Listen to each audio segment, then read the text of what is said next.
જય શ્રી રામ, હર હર મહાદેવ. તમારા જીવનમાં કોઈને દખલ ન કરવા દો, ઇન્ટરફેર ન કરવા દો. એક સોચ રાખો, એક વિચાર રાખો. દોસ્ત હોય અને દોસ્ત વ્યસન કરતા હોય ને તમે બતાવતો હોય કે તમે પણ વ્યસન કરો તો એને ના પાડી દો, તમે મારે ઘેર ન આવો. દોસ્તી રાખો પણ ઇન્ટરફેર કરતા હોય તો ના પાડી દો. ઘરમાં પતિ પત્ની મા બહેન દીકરી હોય અને કોઈ બહારના સભ્ય આવીને પડોશી ગામના અને તમારા કુટુંબમાં ઇન્ટરફેર કરતા હોય તો એને કાઢી મૂકો. તમારા જીવનમાં કોઈને ઇન્ટરફેર ન કરવા દો, તમારા ઘરમાં કોઈને ઇન્ટરફેર ન કરવા દો. કોઈ ઇન્ટરફેર કરતા હોય, દખલ આપતા હોય તો એને દેન એન્ડ દેર કાઢી મૂકો જીવનમાંથી.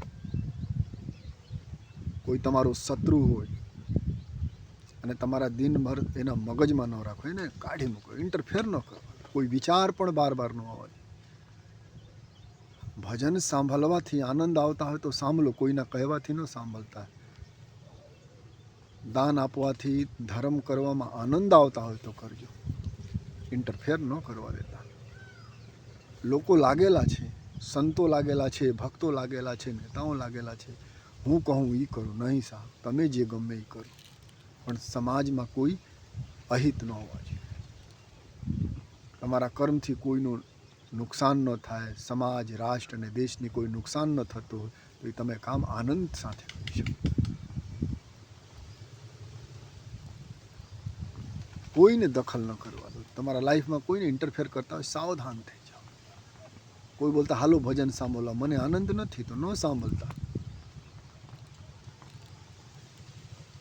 જીવન પરફેક્ટ બનાવો, જીવનમાં હેપીનેસ રાખો, ખુશ રહો. કોઈ એવા સભ્ય હોય જે ઘરમાં ઝઘડા કરાવતા એને કાઢી નાખો, ઇન્ટરફેર ન કરતા. મારા ઘરમાં બોલી દો. પ્રેમ બધા સાથે કરો, દરેક સાથે કરો, પત્ની સાથે કરો. કોઈ વિચાર હોય એ દિલ में ન રાખો. કોઈ વિચાર, કોઈ કુવિચાર, કોઈ સારા વિચાર દિલમાંથી કાઢી નાખો. દિલ ખાલી રખો, ભયકુંભ.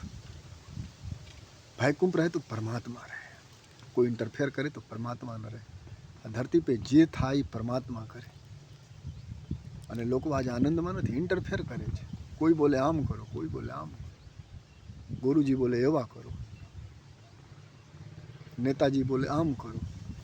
કાંઈ કરું ભાઈ, મારું જીવન છે, મારે આનંદમાં રહેવા દો. મને આનંદ, દુઃખમાં કોઈ ભાગીદાર ન બને. સુખમાં કદાચ બની શકે, દુઃખમાં કોઈ ભાગીદાર બનશે નહીં. તમારે દુઃખ ભોગવવું પડશે, બીજા કોઈ ન લેવી શકે. તમે તમારું દુઃખ ભોગવવું પડે. તો ઇન્ટરફેર શું કામને કરવા દો? આ મનુષ્ય જીવન મળેલા છે આનંદ માટે, ઉત્સવ માટે. ઘણા લોકો મોત માંગે પણ મોત મળતો નથી, મૃત્યુ નથી મળતા.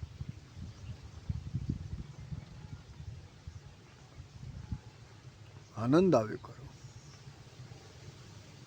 અને લોકો બીજાને ખુશ રાખવા માટે કેટલા કામ કરે છે પણ કોઈ ખુશ નથી થતું.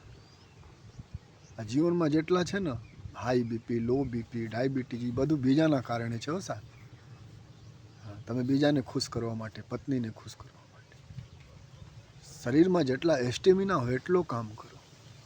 લોકો ખુશ કરવા માટે ચોરી કરે છે, ફ્રોડ કરે છે, બીજાને રાજી રાખવા માટે. દીકરા દીકરી માટે, સમાજ માટે, ઘર માટે લોકો ખોટા કરીને દાન કરે, ખોટા કરીને મોટા બને.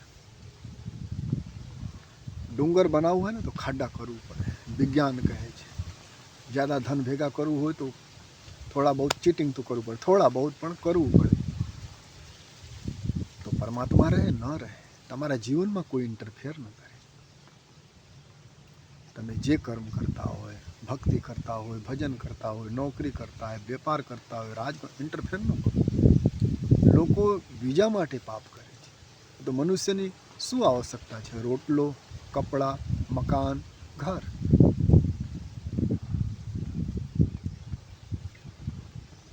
તમે જેના માટે દિન રાત મહેનત કરો ને, ખૂબ કરો, પણ આપણા શરીરના પણ ખ્યાલ રાખજો. આ શરીરમાં કોઈ રોગ ન આવે. બીજાની મદદ કરો, હવન કરો અને હાથ જલી જાય એવા કામ ન કરતા. શરીર સારું રહે. ભગવાન કહે છે આ શરીરમાં કોઈ પણ રોગ થાય ને ભગવાનને બહુ તકલીફ પડે. તમે કોઈ ખાલી એક લુગડા આપતા હોય ને અને એને તમે ગંદા કરીને આપો ને તો એને ગુસ્સા ચઢે.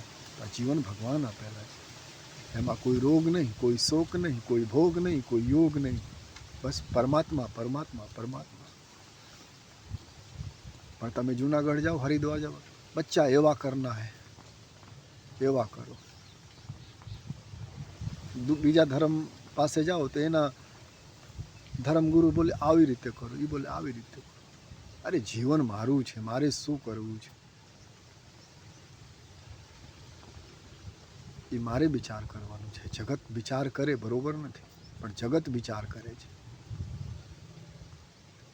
ઇન્ટરફેર ન કરવા. ઘણા લોકો છોકરા છોકરીને વિદેશ મોકલતા તો ઘણા બોલે ન મોકલવા જોઈએ, ઇન્ડિયામાં રહેવા દો. અરે ભાઈ જેની જ્યાં કરવા દો ને, ભજન કરવા દો, ભક્તિ કરવા દો, રહેવા દો, આનંદ કરવા દો. આ જીવન આનંદ માટે છે, અને આનંદ નથી તો દુઃખ છે, સુખ નથી તો દુઃખ છે. તો ભોગવો, તમારે ભોગવું પડે, કોઈને ઇન્ટરફેર ન કરો. અને એ ક્યારે સંભવ થાય? જ્યારે બીજા ઉપર તમે નજર ન કરો, પડોશી ઉપર નજર ન કરો, કોઈની બેન દીકરી ઉપર નજર ન કરો. બીજાની બેન દીકરી ઉપર નજર કરો તો લાગે મારી પત્ની તો એટલી સુંદર નથી, બીજાની છે. પછી તમારા અંદર કોઈ વિચાર ઇન્ટરફેર કરી, વાસના ઇન્ટરફેર કરી જાય, જે ઘરમાં ઝઘડા થાય. તમારા લાઈફમાં કોઈને ઇન્ટરફેર ન કરવા દો. મનુષ્ય હોય, વિચાર હોય, ધન હોય, કોઈ વસ્તુને ઇન્ટરફેર ન કરવા દો. તો તમે મોજમાં રહી શકો. નહીં તો પૈસા હોય, ધન હોય, દોલત હોય તો પણ તમે આનંદ ન કરી શકો. ઇન્ટરફેર ન કરો. તમે સપોઝ કરો નોકરી કરતા હો, ઘરે આવો તો બોસને ભૂલી જાઓ. તમે વેપાર કરતા હો, ઘરે આવો તો બિઝનેસ ભૂલી જાઓ. દિન રાત મગજમાં મત રાખો. તમારા લાઈફમાં કોઈને ઇન્ટરફેર ન કરવા દો તો તમે આનંદમાં રહી શકો. બાકી વિચાર, ધન, પુરુષ, વ્યક્તિ, સાધુ, સંત, કોઈ પણ તમારા વિચારમાં તો આનંદ તમારો ખતમ થઈ જાય. અને આનંદ ખતમ થઈ જાય તો તમારા શરીરમાં જે પરમેશ્વર આપેલા છે શરીરમાં ન રહે પછી જીવન વ્યર્થ બની